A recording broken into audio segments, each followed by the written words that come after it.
Hello again, and welcome to another episode, but not just any episode of the Fun Fans Podcast. This is a season finale. I'm your host, James Dillard. With me, as always, my co-host, Bailey Jackson. How you doing, Bailey? I'm good. A post-Christmas hangover here, getting all the stuff put up. Can't put them away. I mean, that's a big argument, right? How fast you put your Christmas decorations away. But some people, I saw a post where they were like, I can't believe Christmas is 364 days away and they already have their lights up. Anyway, we have a great show for you tonight. It's a Stranger Games show. We don't have any Demogorgons. I said that right on our show, but we are a little upside down every once in a while.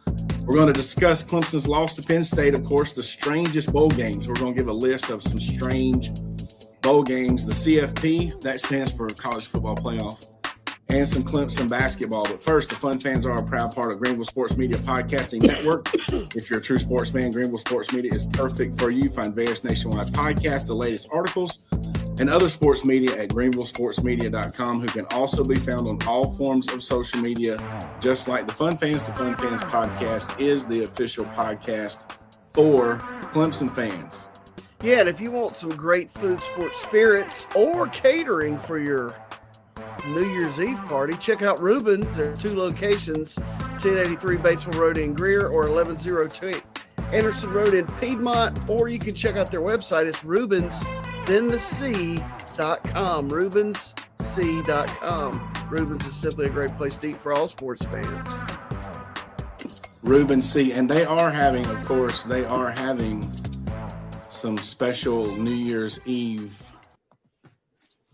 party event items at the restaurant. So I don't remember the last New Year's Eve I saw midnight. It's been a few years. It's been a minute. Sometimes if you can get a little 20-minute power nap, can make it to midnight. That's right in the middle of my first extended nap of the evening. Yeah.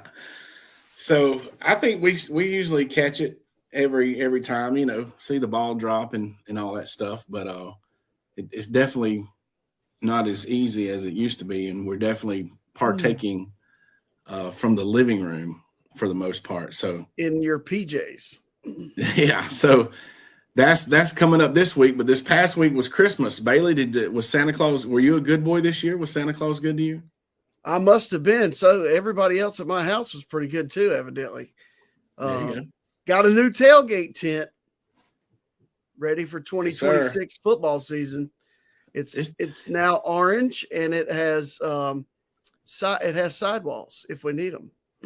Look out. See, we've already, we're one day after you end the 2025 season of tailgating. It's time to start preparing. We don't get in the weight room. We get in the Dick's Sporting Goods, website or wherever we need to get to, the camping, the Bass Pro Shop, tailgating. We got all off season to step it up from professional tailgaters to elite tailgaters by next year. Now, I will tell you this. I also saw, I have those solar speakers, right? Mm-hmm. Well, they're in pretty bad shape because they're a couple years old and they stay out by the pool all summer, and we haul them to Clemson. And it's great because they're powered by the sun, right? Well, I saw a guy on Instagram. He converted a cooler and took two of those and converted it into a solar panel powered cooler speaker. So we're going to have that for next year. I'm getting ready to start working on that this week. Nice. Do a little conversion. Well, we'll probably I'll work on stepping up our TV game a little bit. Maybe we won't have to put screws in and hanger wires at the last minute to get a TV, and maybe we'll actually have a mount and everything like that. But I got this shirt. I got a shirt. I got some Clemson socks, and you can hardly see it, but I sent Bailey a picture of the socks. That says Clemson Avenue. I'm at a bad angle. I got to get my stuff back. I got to get my background arranged a little better. But my Grayson's boyfriend, Caleb, you met Caleb. He gave me a Clemson Avenue. Dale Earnhardt Jr. Yeah. Yeah. So, all right. So that was very good. Yeah, it was a very good Christmas here at the Dillard house as well. We're blessed beyond measure for sure. Don't deserve it. All right. But hey, wait a minute. So I went to New Year's Eve service, and this is going to be my motto for 26: joy, Jesus, others, and yourself. That's pretty good. That was the children's time. That's the best message. It is, and it's easy to remember, and it's easy to easy follow. to It's not easy to follow, but if you can put everyone else before yourself, you'll have a very Merry Christmas. That's right. That's very good. Joy, others, and then yourself, in that order. That's hard to words do. to live by. That'll go over well at work, school, the playground, and the tailgate. That's right. All right. So speaking of some other things that came up this big right now, Bailey, is the Stranger Things. Are you and your family, or anybody in your family, are y'all Stranger Things fans? No, because it's science fiction. I like, now I am a Game of Thrones enthusiast. All right. Mm-hmm. And that's somewhat historical, but it's also a little bit of fantasy. I'll go a little fantasy on you, but that all that Stranger Things stuff, the 5 point, the thing that you mentioned in the opening, the devil reincarnate. I'm not watching. I don't watch Stranger Things. It is a little bit over the top for sure, but my kids they've gotten me into it. So, just going to say it's going to be a battle. The big launch was not a launch, but I guess it is. They're holding off on the grand finale, the season finale, which is supposed to be like the final season, 5th season, a 2-hour season finale on New Year's Eve. So it could be a battle at my house between the Stranger Things finale and I think that's Ohio State Miami football game, where we could have 2 screens going, just like a. Well, I will tell you, the best thing to do would be watch Stranger Things, and then skip all the commercials in the football game. That'd be good. Probably going to watch Stranger Things and just have the football on mute. Yep, good idea. We'll see how that goes, but. So we'll see. That's New Year's Eve. What about this past whatever day? Well, it was Saturday. Did you do anything special to watch the game? Not really. Yeah. I made some buffalo chicken dip. So I was my father-in-law was coming out of the hospital, and he's a big football fan, and my wife and I were spending some time with him over in the Rock Hill area. So I took a picture. Oh, here we go. So there's we were saved. Now I'm going to tell you, the day before, the TVs in this place were like just staticky, like bad. We were watching some games, and you could barely see what was going on. And I was a little worried, but for some reason, somehow a Christmas miracle or whatever, the next day, Saturday rolled around, and the TV was clear. So, and you can see the oxygen tank there. So we were in his room, and me and my wife and him, and like I say, he loves football, and he's a Gamecock fan, but he pulled, after years and years and years of having me as a son-in-law, I think he pulls for Clemson every once in a while, but well, he didn't have much choice. They didn't have a game. They didn't have a game. And he did good. He did better. Probably pulled for him as much as he could when it comes to the game. Now, so we'll talk about the game. We didn't do a whole lot special other than watch it. But just some real quick points about the game. Number one, not happy about it, but I predicted that we would have a double-digit loss. But here's why. This was my theory, and whether this was why or not, who knows. But you've heard me say many, many times, anybody's watched the show, I put a lot of emphasis on the emotion of the kids that are playing. Okay. That's an intangible thing that means a lot. And you know that as a coach, I know that. as a coach. And I think that's the same for college and, maybe not as much, but I think it's also a thing for pros. But I really felt like the Penn State players, they had more to play, and not just at the game. Everybody wants to play good at the game. You know this. You've got kids that you got to convince them to work hard at practice. They'll always play hard, but they're not going to play well unless they practice hard. But these kids, in my opinion, at Penn State had some incentive much higher than the Clemson players because of the transition of coaches that's going on. They're trying to impress the coach coming in, or they're trying to impress people when they jump into the portal. And it's not just – Clemson's got kids like that as well, but not nearly as – Penn State was like the whole team. They're hitting the reset button on their team, and those kids – agents and other people telling them, look, you need to get after it. You need to be getting after it, getting ready and playing hard. And I just think that was going to be enough to give them the victory. And plus it's a bowl game nowadays. So I don't know. I look at bowl games as off-season scrimmages personally. Well, I'm not putting a lot of weight in any of the bowl games except the playoffs. Yeah. I mean, was I super upset? No. No. Because you have three defensive players, first team or first round NFL draft picks that opt out. Woodaz gets hurt making a tackle on the North Sellers to save the game in Columbia, so he's out. Whit and I were going, who is that guy? Yeah. And actually, and I forget his name, number 50, the linebacker. He played pretty good. Why has he not been playing? Why has he not been playing?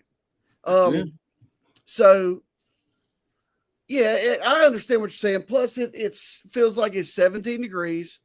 Let's be honest. Some of Clemson's players have probably never even been in snow. Maybe some of them. Maybe it snowed 8 inches the day before. And it's freezing cold. Yeah, and they're playing in a baseball stadium. Yeah, like I say, I just think Clemson players, and I'm not making excuses. I'm just saying that those kids got out there, the ones that dressed out and played. I'm sure they, in their minds, or why don't we catch the football? And that had to have something to do with the cold, but that also could be something to do with their mentality and their focus.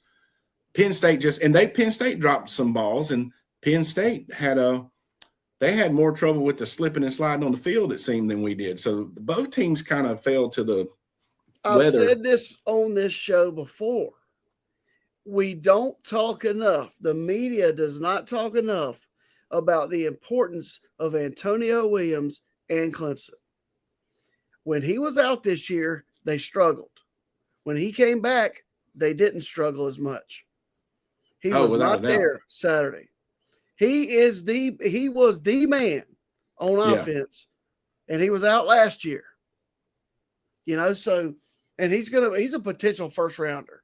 So if you go back and look at the games he didn't play, that's when Clemson truly had issues, because Tyler Brown's filling in for him, and he did that 2 years ago and played better, but he wasn't catching the ball when it was 17 degrees. Yeah. There were 3 huge drops in that game. I agree. But I'm definitely, and no matter who's opting out and all the other variables, the way bowl games are now, and I don't like it. I'm going to be honest. I still don't like it, but it's still a game. I'm still going to watch. I've watched tons of bowl games, and I still enjoy watching them, especially if they're close, because there's still college football. Kids that are on the field are out there getting after it. But I look at them as off-season scrimmages, and I'm not going to put a lot of stock. The people are going crazy about coaching changes and all this mess. That's just mess, especially based on any one game, first of all. And I know we have a whole season. That game looked just like our season. So really it didn't surprise me any. But I'm not going to put any more – I'm not going to change my opinion about the staff after this season based on that one game. Somebody put on Twitter, I've had enough. Dabo has lost his edge, yada, yada, yada. Did we not make the college football playoff last year? Just a year ago. Yes, last year. Yeah, right. Okay, so come on. I think that's a little bit out of hand now. I was saying during the season, we can get into that later. But there does need to be, obviously, I mean, there's going to be changes. There's changes every year. Every coach does it every year. Every organization does it every year. They go back and they reflect and they try to get better. And we know Dabo is going to do the same thing. And we're going to see how the portal looks this year because it opens up next week. I think we'll see. We've seen a little more portal year by year, and that's based on the way Dabo has built the team. It makes sense because the players he's brought in, he's only needed 1 or 2, then 2 or 3. Next time it'll be 3 or 4, whatever. And plus, you're not supposed to have contact. Dabo's not going to break the rules. I mean, maybe some people would disagree. I think Dabo is a man of his word and all that kind of stuff. And you're not supposed to be contacting kids yet, even though we know a ton of them are. And by the time the portal opens, the best ones will probably already be committed somewhere because of somebody cheated. And I don't know, that if there's anything that's going to be the downfall of Dabo's way of doing things is him. But eventually they're going to tighten in the reins on these rules again too. But so that's a whole nother conversation. But I will say this. Think about this. People want to fire the coordinators. You got 2 coordinators that were very successful coaches before they came to Clemson. They don't all of a sudden not become good coaches. So if there's people, there might be some folks on the staff that need to be shifted around or changed or whatever. But honestly, I don't think it's either one of the coordinators, and I definitely don't think it's Dabo. So anyway. Well, it just blows my mind. Yeah. It's crazy. We'll see. We shall see. All right. Enough about football and stuff. It's a good trip. Another thing, I've had some people, some friends of ours, they were talking about, well, I'm glad I didn't go. I'm glad I didn't spend the money to go. And I'm like, well, when you go to a bowl game, you go for the experience anyway. I learned a long time ago, if I'm going to drop however much money to go to an away game, a bowl trip especially, we're going for the experience. We're not going, New York at Christmas. I mean, come on. Yankee Stadium, that would have been an awesome, the snow, that would have been an awesome experience. The game is it's just a game, and it's a bowl game. It's an off-season scrimmage. But we talked about it, and we would have spent either we would have had to pack a whole suitcase and checked it full of just winter coats and stuff. Because think about it. We're not prepared for that. Like, we go to a football game and it's 30 to 38 degrees in Charlotte last year kickoff, and we're all freezing. Yeah. It felt like 17 Saturday in New York. We would have. We wouldn't have been able to handle it. It would have been shock and awe. But either way, I still would have had, we went last year, my brother and I, to the game in Texas, and that was great. We lost. But that experience going to a game, I've never been to Austin. I've never been to a game on their stadium, on their campus.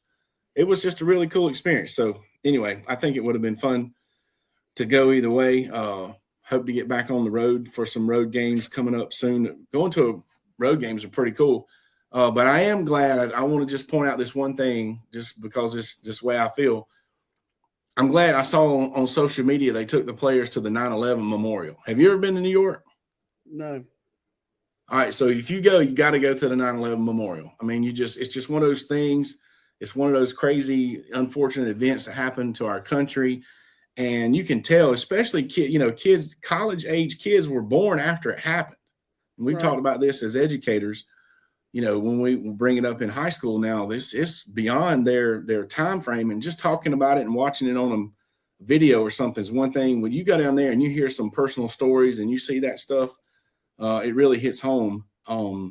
So I'm glad they took the players there. I think that's the number one thing to see if you ever go to New York City. And as I used to tell my history students, look, my grandmother remembered exactly where she was and what she was doing when the Japanese bombed Pearl Harbor. My parents knew exactly where they were when Kennedy got shot. I know exactly where I was when planes started flying into buildings. It's just something that you'll never forget. And unfortunately, those things happen. But yeah, you're right. Now, our head football coach at Clover was in New York. His family That's 2 years in a row. That's their Christmas. They go to New York, spend 4 or 5 days, have a good time, That's do cool. all the sites. And he actually ran into Clemson and talked to Kyle Richardson for a while they were up there. And, so it was neat that he called me and said, "Hey man, I just ran into Kyle Richardson and, the team and all that good stuff." And they got to go to the New York Stock Exchange and ring the opening bell and do stuff like that. Yeah, that's fun. All right, so in honor of the bowl games and the Stranger Things finale, the fun thing is we're going to come up with a list. We got a list of the strangest bowl games or strange things, I guess you could say, about bowl games. Number 1 on the list is the Snoop Dogg Bowl. That's hilarious and awesome. Did you see him catch the kickoff? That's yes. That game was on the CW, right? Yeah. It was Tom awesome. Brenneman and Wes Durham was on the sideline. He's from Charlotte. He's on the radio in Charlotte. He's a CW sideline guy. Well, he's standing there with Snoop when he goes and catches the kickoff. Yeah. Pretty athletic move. It was a clean catch. I saw the replay for sure. But you got to admit, the fact that Snoop Dogg has a bowl and added to it that he caught a kickoff in his own bowl, that's pretty strange. Before you I got another one. All right, the Go Bowling Military Bowl.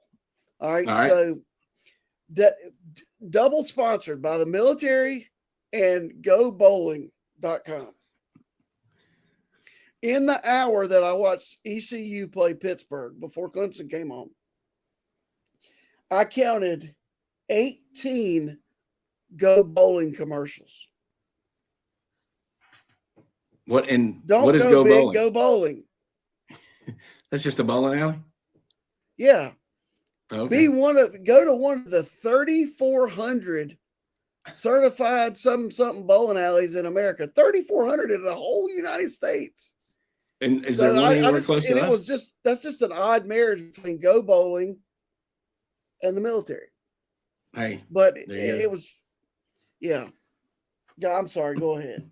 No, that's a good one. I got the Wasabi Fenway Bowl, and the strange thing about that was the butt whooping. Speaking of military, the butt whooping that Army put on UConn. That was strange. UConn, they had done fairly well this season, and Army's a good team. But man, I don't remember the score, but I think it beat them by 30, 40 points. Well, Army was a favorite in that game. But yeah, that bowl game is at a baseball stadium where both teams share the same sideline. Yeah. We're reaching. That's strange. It's getting strange. You got another one, or you want me to go back to my list? No, go ahead. Next on my list is the ACC as a whole. Facepalm emoji. Well, it started out 3-0. Well, just how many times the ACC tiebreaker came up this, on the commentary and stuff. Just it's strange. It's a strange time in a strange place in a strange conference. I will say this: the Frisco Scooters Coffee Bowl, yeah, hits home. We got a new Scooters in Clover. All right. Yep, right beside the school. Cool. I can walk the Scooters. I can walk through the drive-through. There you go. Favorite thing about Scooters? We have your order, sir. Scoot on around. We'll take care of you. Hey, they're all over the place around here. All right, last one. And we love this bowl. And the self-proclaimed America's National Championship is the Pop-Tarts Bowl. But you got to admit that it's strange how they sacrifice the live mascots as part of the trophy ceremony. Did you see the sprinkles on their helmets? Look, so the middle stripe of every player's helmet had sprinkles on it, and so were the sidelines. Well, and actually, that was one of the best. And the flags. The flags. And that was one of the best games. Actually, it was a great game. Yep. Another L for the ACC, but whatever. But so I did some digging. And long story short, a couple of years ago, Kellogg split and there's two other parent companies now, and there's a cereal division and there's a snack division or something. And because I'm wondering, I'm like, they really are pushing some Pop-Tarts. They're putting some time, effort, money, and energy, and they really are. So since this other company acquired, it's the same folks that own Cheez-It. They're into the bowl stuff, and there's already the Tony the Tiger, but they're all in. They love a bowl game, but they're pushing for the Pop-Tart, the pastry, to not just be a breakfast pastry, but to be a snack. Anytime snack. Oh, it is at my house. So they're doing a great job with the marketing with the Pop-Tarts Bowl. And but it's definitely strange that how they sacrifice and they're keeping it going just like any series on Netflix. Did you see how was it the strawberry or the cherry or the one in the middle jumped off the back? And then when it came out at the bottom, you hadn't seen the last of Mr. Cherry or whatever. It looked like he fell off the back of it, but there was a pad. Yeah. So the teaser. So they got it going on. The marketing department gets the Fun Fans award of the bowl season. I woke up this morning feeling the cheesiest. Yeah. All right. So very good. And there's more football to come. We can't wait. But real quick, Bailey, let's talk about basketball. You got an update for Clemson basketball? Yeah, it's the same as last week. They're outside the top 25, safely in the tournament right now. Long way to go. ACC play starts the 31st at Syracuse. Okay. So need to watch that too. We'll get to watch that on the TV. Mm-hmm. But yeah, they're shout out to the women's team. They set a school record and in ACC record this week in their win at Chicago State. They hit 21 3-pointers. Wow. Sounds like a team That's a lot. I want to be on. Yeah. That's like playing when you and Glenn Reese. Yep. And my brother. All at the same time. Well, very good. So we'll look forward to that New Year's Eve as well. We hope you enjoyed the season finale of the Fun Fans podcast, but we will be back next season. It's not a Sunday, but I'm thinking the day after the games, Bailey. January 2nd, we'll probably do a show. We hadn't really nailed that down, but that'll crank up the new season. Friday. Of Fun Fans. Is that a Friday? Might have to be a morning edition. Yeah, we'll figure something out. So look for us. But once it gets posted, it's posted. Hope you enjoyed the show. It's never fun to lose, but there's too much fun around bowl games to be sad. It's already about next year and the parking. All right, the parking and the tailgating for next year. We can start strategizing. We look forward to some basketball and baseball, is right around the corner. So you never know. Thanks again for checking us out. Don't forget to click subscribe on the Fun Fans Podcast YouTube channel, as well as your favorite podcast platform. Follow us on social media and please share. On behalf of the Fun Fans Podcast, Jay Thriller Entertainment, Greenville Sports Media, and Bailey Jackson. Hey, Happy New Year, everybody. Be safe.